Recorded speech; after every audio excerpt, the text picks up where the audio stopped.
Welcome to Sunil Chemistry Zone.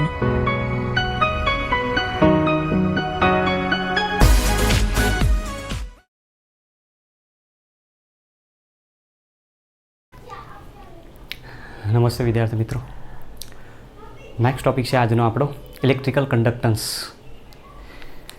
વિદ્યુતીય વહન, જેના માટે આપણે શબ્દ વાપરીએ છીએ. તો આપણો જે આજની થિયરીનો પોઈન્ટ છે વિદ્યુતીય વહન જેને કહીએ છીએ, જેને ઇલેક્ટ્રિકલ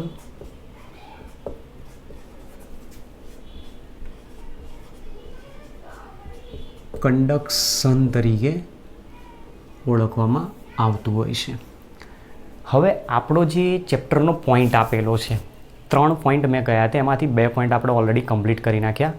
સેલ વિશે આપેલો હતો, એમાં ઇલેક્ટ્રોકેમિકલ સેલ, ઇલેક્ટ્રોલિટિક સેલ, ક્ષારણનો પોઈન્ટ આવી ગયો, અલગ અલગ પ્રકારની બેટરીઝ વિશેનો. અને હવે જે 3rd પોઈન્ટ આપેલો છે, જે તમારી એક્ઝામ માટે બહુ મોસ્ટ ઇમ્પોર્ટન્ટ ટોપિક આની અંદર કેટલાક આપેલા છે. MCQ બેઝ મોટા ભાગે વધારે પૂછાય, શોર્ટ ક્વેશ્ચનમાં પૂછાય, ટ્રુ ફોલ્સમાં પણ પૂછી શકે છે, રીઝન એસેર્શનની અંદર પણ MCQમાં પૂછાઈ શકે છે. અને સાથે સાથે દાખલા ગેરંટી છે આ વખતની બોર્ડની એક્ઝામમાં તમારા વર્ષમાં હંમેશા આનો દાખલો આમાંથી આવવાની પૂરી શક્યતા હોય છે. નીટ જીમાં આમાંથી જ મોટા ભાગે દાખલાઓ પૂછાતા. તો દાખલાની રીતે જો જોવા જઈએ તો ટોપિક આપણી થિયરીનો બહુ જ ઇમ્પોર્ટન્ટ આપેલો છે. સમજતા જે એમાં શું કહેવા માગે છે, તો સૌથી પહેલાં અહીંયા શબ્દ વાપરેલો છે કે વિદ્યુતીય વહન. વિદ્યુતીય વહન મતલબ અહીંયા એક શબ્દ આવેલો છે, વિદ્યુતનું વહનનો અર્થ સમજાવેલો છે. તો મતલબ અહીંયા વિદ્યુતીય વહનની રીતે પદાર્થ 2 રીતે વાહક પદાર્થો તરીકે દર્શાવે, 2 પ્રકારના પદાર્થો જોવા મળી શકે છે. આપણે સૌથી પહેલાં આ કહી શકીએ, વિદ્યુતીય વહનની દ્રષ્ટિએ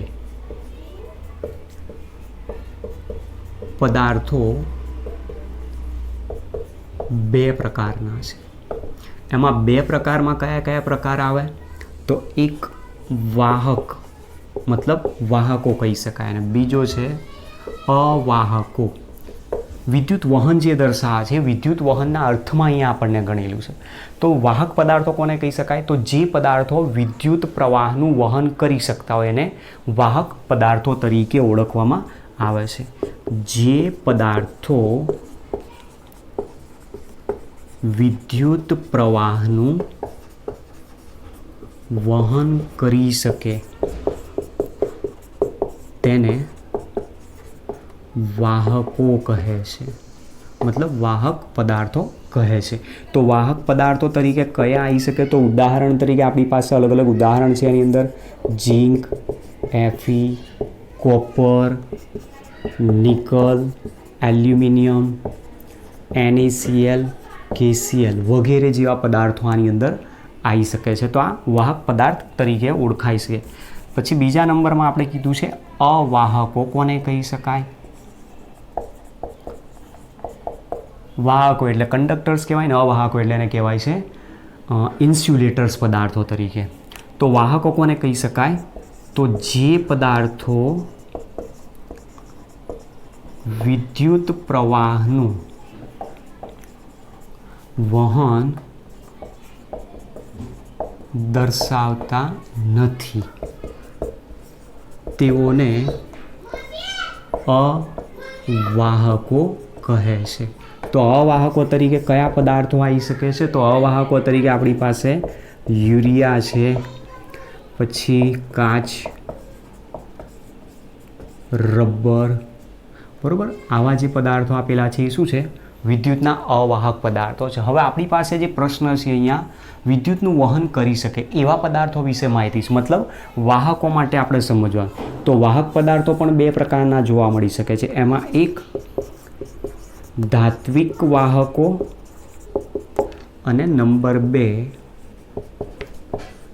આયનિક વાહકો અથવા આયોનિક વાહકો તરીકે પણ ઓળખવામાં આવતા હોય છે. તો મતલબ આ મેટાલિક કંડક્ટર્સ કહી શકાય અને આ આયોનિક કંડક્ટર્સ કહી શકાય. અને ધાત્વિક વાહકો દ્વારા જે વિદ્યુત વહન જોવા મળે છે એને ધાત્વીય વહન કહેવામાં આવે છે. ધાત્વીય વહન. જ્યારે આયનો દ્વારા જે વિદ્યુત વહન જોવા મળે છે એને આયનીય વહન તરીકે ઓળખવામાં આવતું હોય છે. તો સૌથી પહેલાં આપણી પાસે ધાત્વિક વાહકો કોને કહી શકાય, તો ધાત્વિક વાહકોમાં ધાતુઓ અને મિશ્ર ધાતુઓ જે વિદ્યુત વહન દર્શાવે છે તેને શું કહી શકાય? ધાત્વિક વાહકો તરીકે ઓળખવામાં. તો ધાતુ અને મિશ્ર ધાતુમાં વિદ્યુતનું વહન કોના દ્વારા થઈ શકે? તો તેના બંધારણમાં રહેલા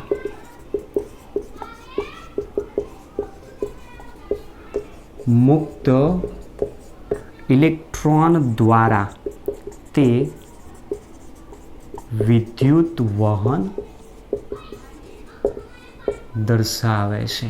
તો મતલબ કોઈ પણ ધાતુ આપેલી હોય તે ધાતુની બાહ્ય કક્ષા જે છે, બાહ્ય કક્ષામાં રહેલો જે ફ્રી ઇલેક્ટ્રોન્સ હોય છે, જેને આપણે મોબાઈલ ઇલેક્ટ્રોન તરીકે, વિસ્થાનીકૃત ઇલેક્ટ્રોન તરીકે નામ આપીએ છીએ, તો એ ઇલેક્ટ્રોન વિદ્યુત વહનમાં હંમેશા ભાગ લેતો હોય અને એના દ્વારા જ વિદ્યુત વહન થતું હોવાથી એને ઇલેક્ટ્રોનિક વાહકો તરીકે પણ ઓળખવામાં આવે છે. તેને ઇલેક્ટ્રોનિક વાહકો પણ કહે છે. હવે આની અંદર જ્યારે વિદ્યુતનું વહન જો થતું હોય તો વિદ્યુતનું વહન થાય દરમિયાન ઘટના શું જોવા મળતી હોય? તો વિદ્યુતનું વહન થાય દરમિયાન એમાં ભૌતિક અને રાસાયણિક ફેરફાર થાય છે કે નહીં એ આપણને ખબર હોય. તો દાખલા તરીકે આપણા ઘરની અંદર જે ઇલેક્ટ્રિસિટીનો સપ્લાય કરતો જે વાયર છે, જેમાંથી વિદ્યુત પ્રવાહનું વહન થાય છે, તો તમે જુઓ વિદ્યુત પ્રવાહ કોન્સ્ટન્ટ આપણા ઘરની અંદર આપણે યુઝ કરીએ છીએ, પણ કોઈ દિવસે વાયર બળી ગયો હોય એવો આપણે ક્યારેય ખાસ જોયો છે શોર્ટ સર્કિટ સિવાયના સમયમાં? ના. તો મતલબ એનું જે રાસાયણિક બંધારણ છે, રાસાયણિક બંધારણમાં કોઈ ચેન્જ આવતો નથી. જો રાસાયણિક બંધારણમાં ચેન્જ આવી જાય તો પછી જે કોપરનો વાયર રાખ્યો છે, કોપર જ ના રહે તો પછી વિદ્યુત વહન ના દર્શાવી શકે. તો મતલબ એમાં રાસાયણિક ફેરફાર થતો નથી. પણ એ વાયર તમે જ્યારે પકડશો ને તો એ વાયર ગરમ થાય છે. તો મતલબ એની અંદર શું થાય છે? ભૌતિક ફેરફાર થાય છે, તાપમાનમાં વધારો થાય છે એવું આપણે કહી શકીએ છીએ. તો આ એક પોઈન્ટ આની અંદર કહી શકીએ છીએ. વિદ્યુત વહન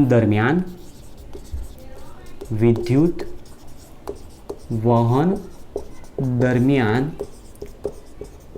રાસાયણિક ફેરફાર થતો નથી, પરંતુ ભૌતિક ફેરફાર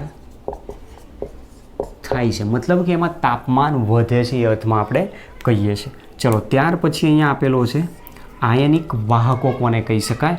તો આયનિક વાહકો કોને કહી શકાય? તો અહીંયા આયનો હવે વિદ્યુત વહનમાં ભાગ લેતા હશે અને એટલા માટે એને આયનિક વાહકો નામ. તો આયનો કોના હોય? કોઈ પણ પદાર્થના જલીય દ્રાવણના અથવા પીગલિત દ્રાવણના. તો અહીંયા આપણે લખી શકીએ છીએ જ્યારે કોઈ પદાર્થના જલીય અથવા પીગલિત દ્રાવણમાં વિદ્યુત પ્રવાહ પસાર કરવામાં આવે, જેના વિશે વિદ્યુત વિભાજનમાં આપણે ઓલરેડી ભણી ગયા. વિદ્યુત પ્રવાહ પસાર કરવામાં આવે તો તેનું આયનીકરણ થાય છે. આ ઘટનાને અથવા તો આ પદાર્થને વિદ્યુત વિભાજ્ય પદાર્થ કહે છે. મતલબ પદાર્થ તમે લીધો એનું જલીય કે પીગલિત દ્રાવણ લીધું, એમાં બહારથી વિદ્યુત પ્રવાહ આપ્યો એટલે શું થઈ ગયું? એનું આયનીકરણ થઈ ગયું. એટલા માટે એ પદાર્થને નામ શું આપે છે આપણે? વિદ્યુત વિભાજ્ય. આવા પદાર્થોના દ્રાવણમાં આયનો દ્વારા વિદ્યુતનું વહન થાય છે. તેથી વિદ્યુતનું વહન થતું હોવાથી તેઓને આયનીય વાહકો કહે છે. તો વિદ્યુત વિભાજ્ય તરીકે કોણ હોઈ શકે? તો દાખલા તરીકે પ્રબળ એસિડ તરીકે આપણે કોનો ઉપયોગ કરી શકીએ છીએ? HCl, H2SO4, HNO3 વગેરે. પછી પ્રબળ બેઝ તરીકે NaOH, KOH નો આપણે ઉપયોગ કરતા હોઈએ છીએ. અને અકાર્બનિક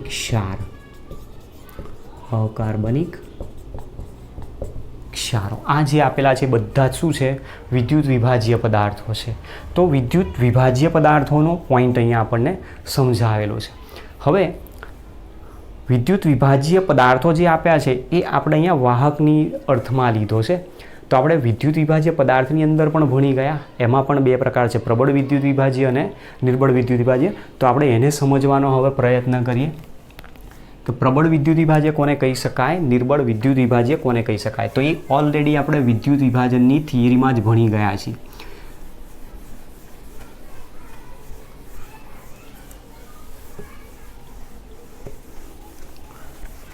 તો આયનિક વાહકોની અંદર જે વિદ્યુત પ્રવાહ વહન થાય છે, જે તે પદાર્થના જલીય દ્રાવણમાંથી આયનો દ્વારા વિદ્યુત વહન થાય છે, અને એટલે આયનીકરણ થાય છે, અને એટલા માટે એ પદાર્થને આપણે વિદ્યુત વિભાજ્ય પદાર્થ નામ આપ્યું. તો વિદ્યુત વિભાજ્ય પદાર્થ જે છે એ બે પ્રકારના જોવા મળી શકે છે, પ્રબળ વિદ્યુત વિભાજ્ય અને નિર્બળ વિદ્યુત વિભાજ્ય. તો હવે પોઈન્ટ જે લઈએ છીએ આપણે, વિદ્યુત વિભાજ્ય પદાર્થના પ્રકાર જેને કહી શકાય. તો વિદ્યુત વિભાજ્ય પદાર્થના બે પ્રકાર છે, જેમાંથી એક પ્રબળ વિદ્યુત વિભાજ્ય કહી શકાય. તો પ્રબળ વિદ્યુત વિભાજ્ય કોને કહી શકાય? તો જે પદાર્થનું જલીય દ્રાવણમાં સંપૂર્ણ આયનીકરણ થતું હોય તેને પ્રબળ વિદ્યુત વિભાજ્ય કહેવામાં આવે છે. જે પદાર્થનું તેના દ્રાવણમાં સંપૂર્ણ આયનીકરણ થતું હોય. હવે જો સંપૂર્ણ આયનીકરણ થતું હોય તો એનો આયનીકરણ અંશ કેવો હશે? હંમેશા ઊંચો હોય. એટલે કે જેનો આયનીકરણ અંશનું મૂલ્ય ઊંચું હોય તેવા પદાર્થોને પ્રબળ વિદ્યુત વિભાજ્ય કહે છે. તો દાખલા તરીકે પ્રબળ વિદ્યુત વિભાજ્ય તરીકે પ્રબળ એસિડ HCl, HNO3, H2SO4 વગેરે, પ્રબળ બેઝ NaOH, KOH વગેરે. અને જે ક્ષાર છે એ ક્ષાર પણ બધા શું છે? પ્રબળ વિદ્યુત વિભાજ્ય છે, NaCl, KCl, KNO3 વગેરે. ચલો ત્યાર પછી નિર્બળ વિદ્યુત વિભાજ્ય કોને કહી શકાય? તો મતલબ પોઈન્ટ નંબર 2, નિર્બળ વિદ્યુત વિભાજ્ય પદાર્થ. તો નિર્બળ વિદ્યુત વિભાજ્ય પદાર્થ આના કરતાં ઉલટું, કે જે પદાર્થનું તેના દ્રાવણમાં સંપૂર્ણ આયનીકરણ અથવા તો વિયોજન પણ શબ્દ આપણે વાપરી શકીએ. સંપૂર્ણ આયનીકરણ થતું ન હોય, એટલે કે જેનો આયનીકરણ અંશ નીચો હોય, જેનો આયનીકરણ અંશ નીચો હોય તેને નિર્બળ વિદ્યુત વિભાજ્ય પદાર્થ કહે છે. હવે નિર્બળ વિદ્યુત વિભાજ્ય તરીકે કોણ હોઈ શકે? નિર્બળ એસિડ. નિર્બળ એસિડ તરીકે કોનો ઉપયોગ કરીએ છીએ આપણે? HCN, CH3COOH, C6H5COOH. આ બધા શું છે? નિર્બળ એસિડ છે. નિર્બળ બેઝની જો વાત કરીએ તો NH4, OH, Al, OH, thrice, CaOH twice વગેરે બધા નિર્બળ વિદ્યુત વિભાજ્ય પદાર્થો આપેલા છે. અને નિર્બળ વિદ્યુત વિભાજ્ય પદાર્થ હોય તેનું આયનીકરણ વધારે થતું નથી. હવે એના ઉપરથી આપણે કહી શકીએ, જેમ દ્રાવણમાં વિદ્યુત વિભાજ્ય પદાર્થનું આયનીકરણ વધુ, વિદ્યુત વિભાજ્ય પદાર્થનું આયનીકરણ વધુ, તેમ વિદ્યુત વહનમાં ભાગ લેતા આયનોની સંખ્યા વધુ. તેથી આયનિક વાહકતા વધુ દર્શાવે, જેના આધારે આપણે અહીંયા કહી શકીએ કે પ્રબળ વિદ્યુત વિભાજ્ય પદાર્થનું જો જલીય દ્રાવણ આપેલું છે તો એના દ્વારા આયનો સંપૂર્ણ ઉત્પન્ન થઈ જાય છે, તો એની દ્વારા થતું વિદ્યુત વહન વધારે છે. નિર્બળ વિદ્યુત વિભાજ્ય દ્વારા થતું વિદ્યુત વહન આપણને ઓછું જોવા મળી શકે છે. હવે આની અંદરથી આપણે કહી શકીએ છીએ કે વિદ્યુત વિભાજ્ય પદાર્થનું જ્યારે જલીય દ્રાવણ લેવામાં તો એના જલીય દ્રાવણમાં એની વિદ્યુત વહન એના અવરોધ ઉપર આધારિત રાખે છે. જો અવરોધ વધારે તો વિદ્યુત વહન ઓછું, જો અવરોધ ઓછો તો વિદ્યુત વહન વધારે દર્શાવે છે. વિદ્યુત વિભાજ્યના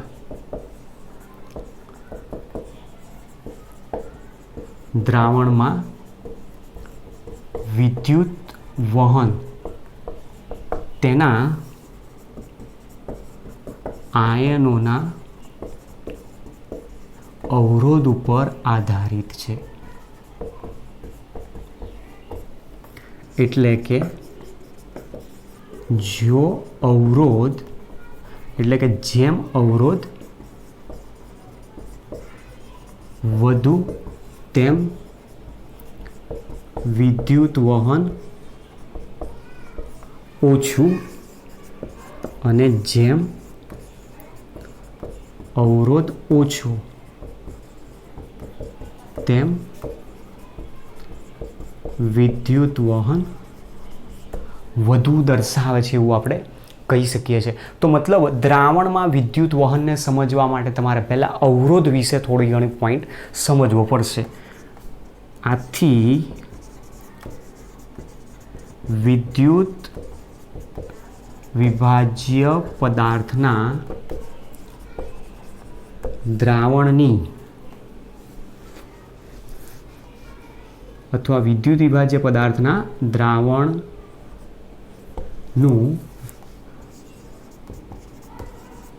આયનીય વહન સમજવા માટે તેનો અવરોધ સમજવો જરૂરી છે. તો અવરોધ વિશે આપણે બેઝિક ફંડા અહીંયા સમજવા મેઇન જરૂર છે કે અવરોધ વિશે આપણે અહીંયા દાખલાઓમાં જે સૂત્રો જરૂર છે એને અહીંયા સમજવાનું. ચલો તો સમજવાનો પ્રયત્ન કરીએ આમાં પોઈન્ટ શું સમજાવે છે. તો હવે આપણો જે પોઈન્ટ છે આની અંદર અવરોધ ઉપર આપણે સમજવાનું છે કે અવરોધ શું છે.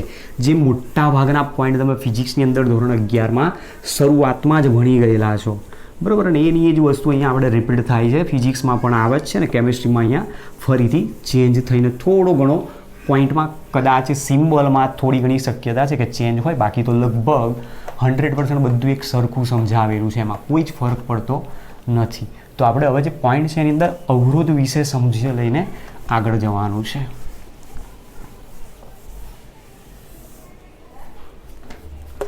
ચલો તો પોઈન્ટ અહીંયા સૌથી પહેલાં લઈશું આપણે અવરોધ. તો એટલીસ્ટ ફિઝિક્સમાં તમે એ વસ્તુ તો ભણી ગયા છો કે અવરોધ કઈ રીતે નક્કી થતો હોય. તો અવરોધ નક્કી કરવા માટે વિસ્ટન બ્રિજ નામના સાધનનો ઉપયોગ કરવામાં આવતો હોય છે. અવરોધનું મૂલ્ય નક્કી કરવા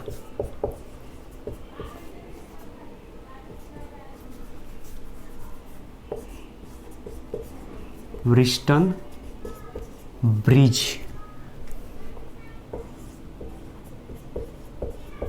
નામના સાધનનો ઉપયોગ થાય છે. કોઈ પણ વાહક આપેલો હોય એ વાહકનો જ્યારે અવરોધ જો નક્કી કરવો હોય તો વાહકના અવરોધનું મૂલ્ય નક્કી કરવા માટે તમે વિસ્ટન બ્રિજનો ઉપયોગ કરી શકો છો. હવે આમાં કઈ રીતે સમજાવે છે સમજો. દાખલા તરીકે આપણી પાસે આ કોઈક વાહક પદાર્થ આપેલો છે. એ વાહક પદાર્થની લંબાઈ ધારો કે L જેટલી આપી છે, જેના આડછેદનું ક્ષેત્રફળ એ જેટલું આપણને સમજાવેલું છે. આની અંદર તમે વિદ્યુત વિભાજ્ય પદાર્થ ધારો કે ભરી દીધેલો છે. આવો કોઈક વાહક આપેલો છે. એ વાહકનો અવરોધ, જેની વિશે તમે ડેફિનેશન ઓલરેડી ઓહમના નિયમમાં ભણી ગયેલા છો કે કોઈપણ વાહક પદાર્થનો અવરોધ એ વાહકની લંબાઈના સમપ્રમાણમાં એના આડછેદના ક્ષેત્રફળના વ્યસ્ત પ્રમાણમાં હોય છે. કોઈપણ વાહક પદાર્થનો અવરોધ R એ તેની લંબાઈ એલના સમપ્રમાણમાં અને વાહકના આડછેદના ક્ષેત્રફળ એના વ્યસ્ત પ્રમાણમાં હોય છે, જેના આધારે આપણે કહી શકીએ therefore R is proportional to L upon A દર્શાવે છે. તો આ આપણી પાસે અહીંયા અવરોધ આરની વ્યાખ્યાનું સૂત્ર મળી ગયું, જેમાં પ્રપોઝનલ ટુ સાઇન જો દૂર કરીએ તો R is equal to rho into L upon A તરીકે દર્શાવાય, જ્યાં આર બરાબર વાહકનો અવરોધ છે અને વાહકના અવરોધ જે છે એનો એકમ આપણે ઓમ તરીકે દર્શાવતા હોઈએ છીએ. રો જે આપેલો છે, રો જેને વિશિષ્ટ અવરોધ કહેવામાં આવે છે, વિશિષ્ટ અવરોધ અથવા તો અવરોધકતા પણ કહી શકાય છે, અથવા તો પ્રતિરોધકતા પણ કહી શકાય છે. IUPAC કમિટીએ વિશિષ્ટ અવરોધને જ પ્રતિરોધકતા તરીકે જ ઉપયોગ કરો એવું ભલામણ કરેલી છે.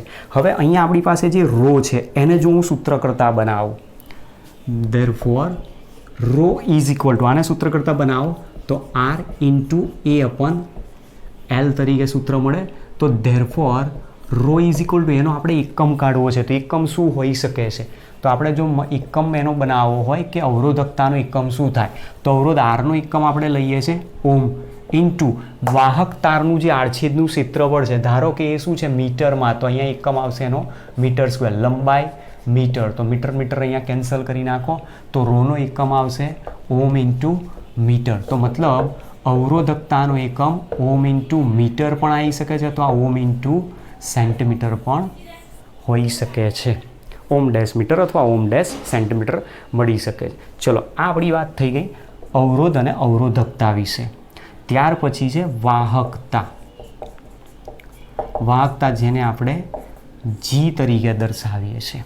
હવે આની અંદર પોઈન્ટ આપણે એક વસ્તુ સમજાઈ શકીએ કે જો વાહકતાની લંબાઈ 1 મીટર હોય અને આડછેદનું ક્ષેત્રફળ 1 મીટર સ્ક્વેર હોય, 1 મીટર, તો બાકી શું રહ્યો? Rho into R. તો તેનો અવરોધ જ તેનો વિશિષ્ટ અવરોધ તરીકે ઓળખી શકાય છે. તો આપણે એ પણ અહીંયા પોઈન્ટ આઉટ કરી શકીએ, જો વાહકની લંબાઈ 1 મીટર અને ક્ષેત્રફળ 1 મીટર સ્ક્વેર, મતલબ કે એકમ આપેલું, એકમ લંબાઈ અને એકમ આડછેદનું ક્ષેત્રફળ જો હોય તો તેના અવરોધને વિશિષ્ટ અવરોધ કહે છે.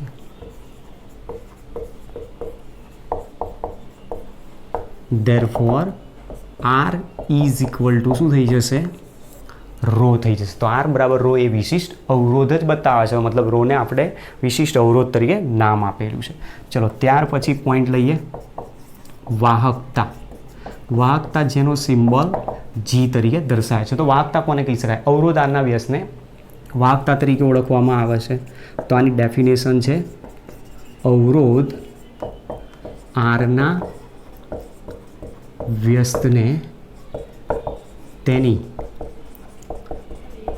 વાહકતા કહે છે. તો મતલબ આપણી પાસે જે અવરોધ આરનું સૂત્ર છે એનો તમે વ્યસ્ત લઈ શકો છો. તો વાહકતા અહીંયા બતાવી છે મુજબ therefore G is equal to 1/r. ચલો, હવે અહીંયા જે ઇક્વેશન છે એમાં આને ઇક્વેશન નંબર 1 આપી દો.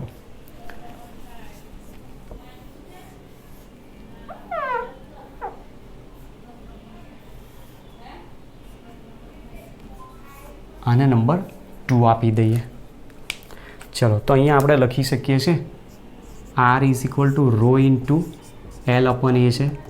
Therefore 1/r is equal to 1/રો ઇન્ટુ એ અપન એલ થઈ જશે. તો આને અહીંયાથી વ્યસ્ત લીધો છે તો એની જ વેલ્યુ શું બતાવે છે? જી. અને 1/rનો જે વ્યસ્ત છે, રોનો વ્યસ્ત છે, એને કપ્પા તરીકે આપણે નામ આપીએ છીએ A ઇન્ટુ એલ, જ્યાં G બરાબર અવરોધકતા કહી શકાય અને G બરાબર આપણે દર્શાવ્યો છે 1/R, જેનો એકમ છે 1/ઓહ્મ. 1/ઓહ્મ અથવા તો બીજો એકમ થઈ શકે છે ઓહ્મ ઇન્વર્સ, અથવા તો પછી મોહ પણ જેના માટે શબ્દ વાપરીએ છીએ, અથવા આની જગ્યાએ આપણે જીનો બીજો પણ એકમ લખી શકીએ છીએ સિમેન્સ, જેને આપણે એસ તરીકે દર્શાવતા હોઈએ છીએ. તો અવરોધ આરનો જ્યારે વ્યસ્ત લઈએ છીએ તો વાહકતાનો એકમ શું આવશે? ઓહ્મ ઇન્વર્સ અથવા મો અથવા તો સિમેન્સ તરીકે પણ એને દર્શાવી શકીએ છીએ.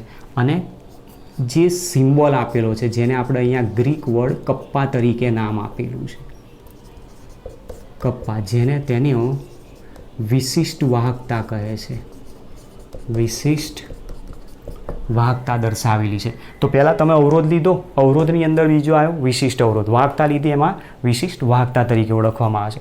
તો અહીંયા સૂત્ર કરતા જો બનાવીએ આને, તો kappa is equal to G into, આને સૂત્ર કરતા આમ આવી જશે તો જી ઇન્ટુ એલ અપન એ તરીકે દર્શાવાય. તો therefore kappa is equal to G into આની જગ્યાએ મૂકી દઉં છું જી સ્ટાર પણ દર્શાવી શકીએ છીએ, જ્યાં જી સ્ટાર બરાબર એલ અપન એ બરાબર વાહકતા કોષનો કોષ અચળાંક દર્શાવેલો છે. હવે આપણે આ બંનેના અહીંયા સૂત્ર પરથી એકમ તારવવાના છે. તો એકમ જીનો શું આવી ગયો એ તો આપણને મળી ગયો, કપ્પાનો એકમ શું થાય, જી સ્ટારનો એકમ શું થાય, એને આપણે સમજવાનો છે. હવે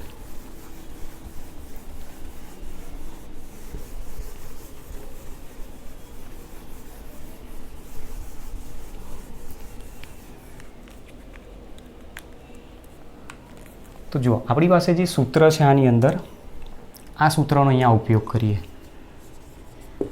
અહીં kappa is equal to G into L upon A, જીની જગ્યાએ આપણે શું લખીએ છીએ 1/R into L upon A is equal to 1/R. આરનો એકમ છે ઓહ્મ, એલનો એકમ છે મીટર, ક્ષેત્રફળનો એકમ થશે metre square, metre metre cancel છે, અને આ ઓહ્મની જગ્યાએ શું લખીએ છીએ ઓહ્મ ઇન્વર્સ, અને છેદમાં આવી જશે મીટર, અથવા તો પછી આને લખી શકીએ છીએ મો પર મીટર, અથવા તો આને લખી શકીએ છીએ સિમેન્સ પર મીટર.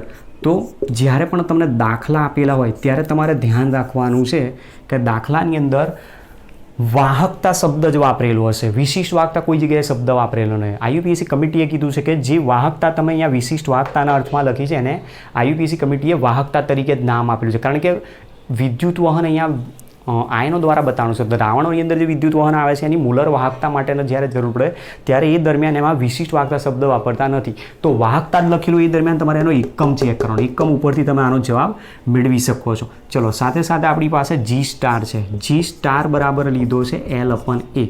તો એલ અપન એટલે metre upon metre square is equal to metre inverse આવી શકે છે. મીટર ઇન્વર્સ લખી શકો છો, અથવા તો સેન્ટીમીટર ઇન્વર્સ પણ હોઈ શકે છે. અને કેનો આપણી પાસે જે બીજો એકમ આવે છે આના સિવાય સીજીએસ એકમ kappa is equal two siemens પર સેન્ટીમીટર પણ હોઈ શકે છે. તો આપણી પાસે આવા એકમો અલગ અલગ મળે છે જે દાખલા માટે મેઇન ઇમ્પોર્ટન્ટ છે. હવે અહીંયા એક રિલેશન તમારે યાદ રાખવાનું છે, એક સિમેન્સ પર મીટર બરાબર 100 સિમેન્સ પર સેન્ટીમીટર થાય. તો ધેરફોર અહીંયાથી 100 વડે બંને બાજુ ભાગી નાખો, 100 વડે ભાગી નાખશો તો અહીંયા શું બાકી રહ્યો 1 સિમેન્સ પર સેન્ટીમીટર ઇઝ ઇક્વલ ટુ અહીંયા શું આવી જશે 100 વડે ભાગશો એટલે 10⁻² સિમેન્સ પર મીટર તરીકે રિલેશન મળશે. તો 10⁻² સિમેન્સ પર મીટર. જ્યારે પણ દાખલા આવે ત્યારે દાખલાની અંદર તમારે આને કન્વર્ટ કરવાની જરૂર જો પડે તો આ રિલેશનનો તમે ઉપયોગ કરી શકો છો. 1 સિમેન્સ પર મીટર, 1 મીટર બરાબર 100 સેન્ટીમીટર છે. તો 1 સિમેન્સ પર મીટરની જગ્યાએ આપણે બરાબર લખી શકીએ 100 સિમેન્સ પર સેન્ટીમીટર. હવે અહીંયા સેન્ટીમીટરમાં આપણે એકમ જો જોઈતો હોય તો 1 સિમેન્સ પર સેન્ટીમીટર માટે શું કરવાનું, આને છેદમાં લાવી દો એટલે 10⁻² સિમેન્સ પર મીટર તરીકે મળી શકે છે. તો આ બધા જે સૂત્રો આપેલા છે દરેકે દરેક સૂત્રો ગમે ત્યાં એમસીક્યુમાં ગમે ત્યાં દાખલાની અંદર આપણને જરૂર પડતા હોય છે. તો અવરોધ વિશેની આટલી આપણને શરૂઆતમાં માહિતી આપી છે. બરાબર, હવે જે બાકી રહ્યું છે નેક્સ્ટ લેક્ચરમાં આપણે સમજશું. Okay, thanks to all.